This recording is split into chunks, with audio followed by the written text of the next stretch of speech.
This is Ryan Elliott for Boxing Social in association with Betfred. Like we're joined by St George Groves down here in London. George, first and foremost, haven't seen you for a while. How are you? Yeah, I'm good, thank you, Ryan. Really good.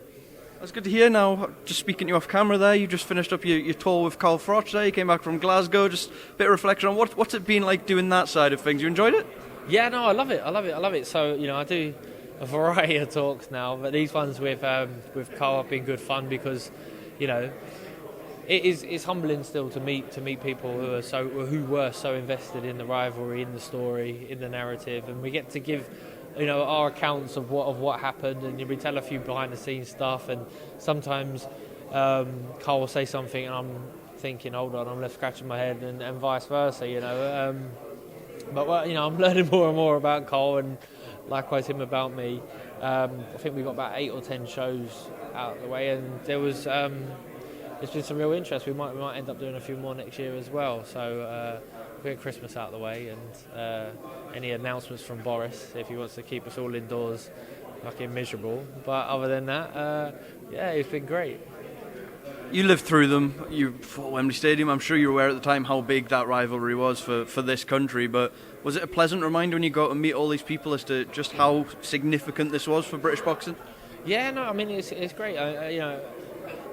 While I was fighting, I never wanted to talk about legacy. I always found it something I'd shy away from. I found it a little bit embarrassing. And but since retiring, there's always going to be champions. There's always going to be prospects and great fighters and that. But me and Carl, we were fortunate enough to make a bit of history. At one point in time, and hopefully, we carry on being remembered for that in a positive light. So, it's wonderful. It's great. It was an accumulation of circumstances and people that catapulted, that storyline. And even if I do say so myself, boxing kind of in general in the UK to a new level of exposure for the casual boxing fan.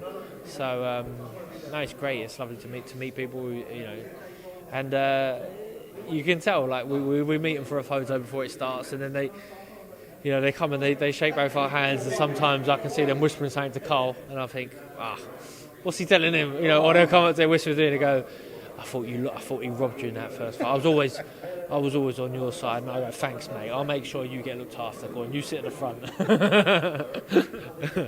So it's been really good.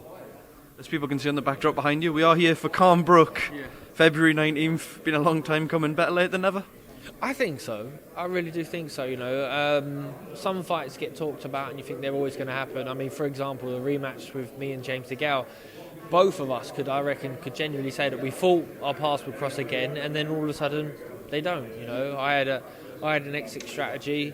Even before winning the WBA, and he might have been included or not, but he ended up not being, and that fight never took place. But I'm excited about these two fighting, and I think it is just as interesting now as it would have been 4 or 5 years ago. Sure, the fighters, they're not in their peak anymore. And I doubt either of them are going to tell us that today, but this is still just as fascinating and just as exciting. I think it would have been really sad as a boxing fan not to have seen these two gone together. I think it's pretty even now. The opinion will be pretty evenly split. Who you think is going to come out on top. Personally, I think. As great a fighter as Amir Khan was, there was a period where I thought Brook would beat him. Make Brook the favourite, but they've both had some tough fights. Both got a little bit more mileage on the clock now. They've both had a significant amount of time out of the ring, and it's whoever's sort of weathered the best. And now I think it's hard to pick a winner between them. I'm going to try not to do it yet. I'm looking forward to the press conference. I want to see how each of them are, thinking and feeling, how what their posture is, what their confidence levels appear to be. And no doubt I'm going to chop and change my mind about the winner in the build-up to this fight. But it's certainly a fight that I don't want to miss. It's a fight that I'll be tuning in for. It's a fight that I want to come down and just be part of the press conference today to have a look and have a feel. So I'm really looking forward to it. They've been rivals for such a long time. This fight's been talked about for such a long time. You've been there in these big all-British fights where maybe there's a bit of bitterness or resentment towards the other guy. How does that change things up there going into a fight like this? It can make a big difference, especially if you become emotionally involved in a build-up or in a fight or an opponent, and you can't seem to contain those emotions. Sort of. Some people say, it'll make you train harder, but likely it is it won't. If you want to be the ultimate professional and be switched off to the guy in front of you, just master your craft and then go out and perform.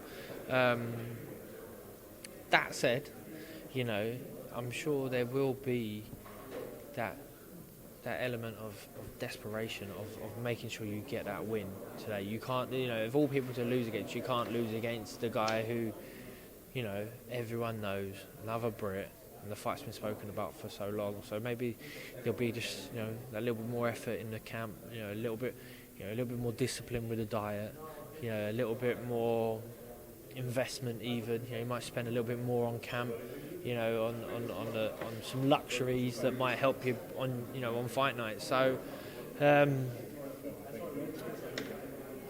it's difficult to stay emotionally detached, but these guys are vastly experienced, and I think they probably genuinely dislike each other right now. They genuinely want to get a win over one another, and that makes for a very interesting build-up and very interesting fight. Regardless of what happens on February 19th, do you think this will be the last dance for both? I don't know. I think Amir must be the longest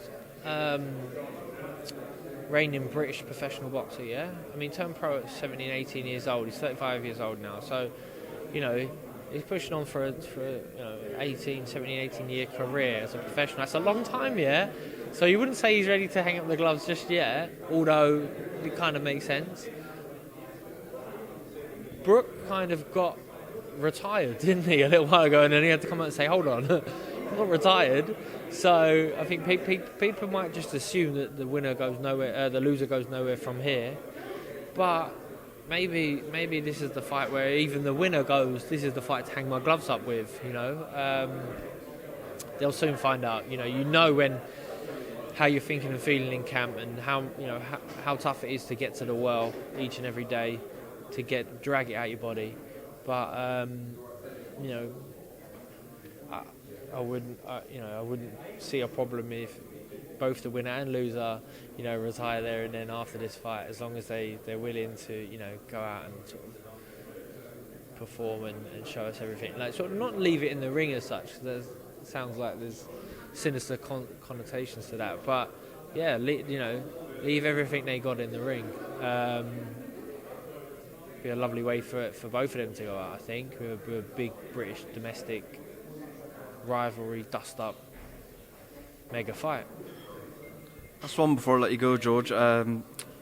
Kambosos Lopez. We saw George Kambosos take on the unified lightweight crown on the weekend. Not many people giving him a prayer in hell going into that fight. Everyone was talking about Lopez getting him out there potentially early.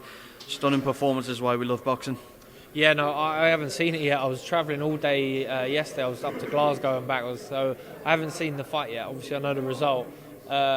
Shocked. It's like a real shock, but rarely are there shocks in boxing. People said I've shocked a few people a few times, but usually I've told them what I'm going to do in the build-up. So I'm looking forward to getting home and watching it. I ain't got a clue even how the fight went, so I don't want to comment. But fantastic news for Kambosos in that he just had a mega win. He's just inherited all the belts. So much like Teofimo Lopez, pretty much inherited all the belts from Lomachenko. Bizarre sport sometimes. Lovely. George Groves, thank you as always. Speaking of Boxing Social, enjoy the press conference today.